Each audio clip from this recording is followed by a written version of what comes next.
Top quality और consistent performance के लिए सिर्फ सिल्वर पंप नाम याद रखना।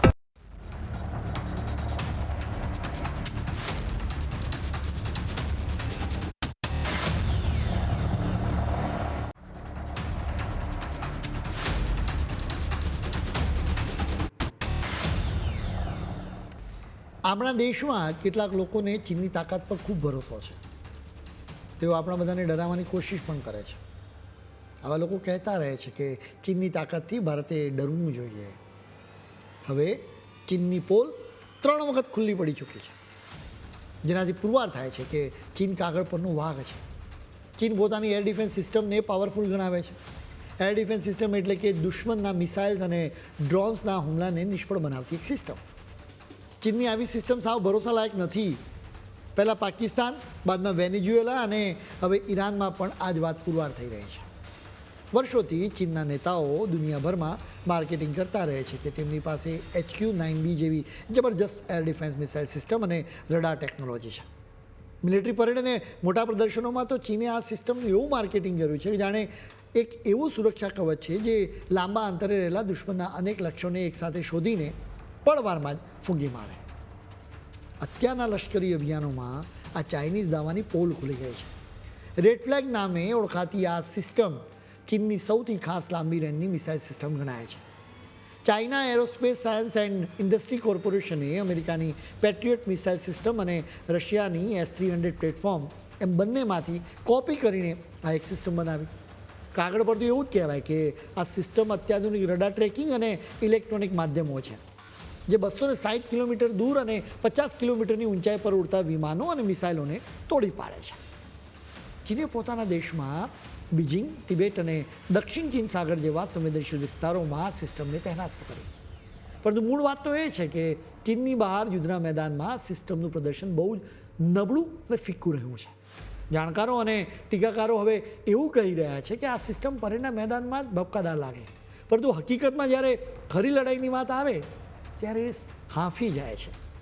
નિષ્ણાતો ત્યાં સુધી કહે છે કે આ મિસાઇલ્સ અને રડાર ટેકનોલોજી ખરા જંગમાં આંધળી, બહેરી અને મૂંગી સાબિત થઈ રહી છે, કારણ કે તે દુશ્મનોને ઓળખવામાં કે રોકવામાં સદંતર નિષ્ફળ રહી રહી છે.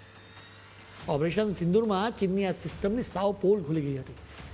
ભારતે પાકિસ્તાન પર એટલો સચોટ અને ધારદાર હુમલો કર્યો કે પાકિસ્તાને તહેનાત કરેલી ચાઇનીઝ એર ડિફેન્સ સિસ્ટમ એને રોકવામાં સાવ નિષ્ફળ ગઈ.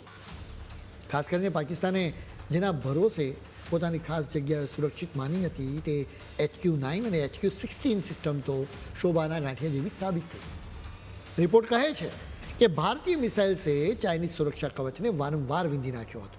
માત્ર પાકિસ્તાન જ નહીં, પરંતુ વેનેઝુએલામાં અમેરિકાએ કરેલા એક મોટા ઓપરેશન વખતે પણ ચાઇનીઝ રડારની પોલ ખુલી ગઈ. આ મિશનમાં અમેરિકી દળોએ અત્યાધુનિક સ્ટીલ્થ વિમાનો અને ઇલેક્ટ્રોનિક હથિયારોનો એવો ઉપયોગ કર્યો કે ચીનની ટેકનોલોજી તેને પકડી જ ન શકી. આ ઓપરેશન એટલું સફળ રહ્યું કે અમેરિકાએ પોતાનો એક પણ સૈનિક ગુમાવ્યા વગર વેનેઝુએલાના નેતા રાષ્ટ્રપતિ નિકોલસ માદુરોને સીધા પકડી લીધા. આ ઘટનાએ સાબિત કરી દીધું છે કે ચીનના રક્ષણ કવચમાં મોટા ગાબડે જ ગાબડા છે.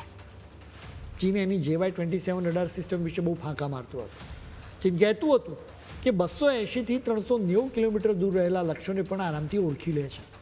યુદ્ધમાં આ બધા દાવા પોકળ સાબિત થયા છે. વેનેઝુએલામાં જ્યારે નિકોલસ માદુરોને પકડવા માટે અમેરિકાએ મોટું ઓપરેશન કર્યું ને, ત્યારે આ ચાઇનીઝ રડાર સિસ્ટમ એક પણ વિમાનને પકડી પણ નહોતી શકી.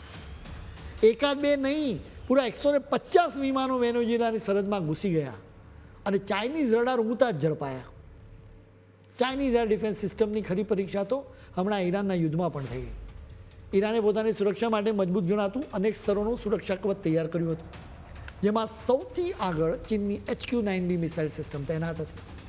આ સિવાય રશિયાની S-300 અને ઈરાનની પોતાની બનાવટની બાવર 373 સિસ્ટમ પણ રક્ષણ માટે તૈયાર રાખવામાં આવી હતી.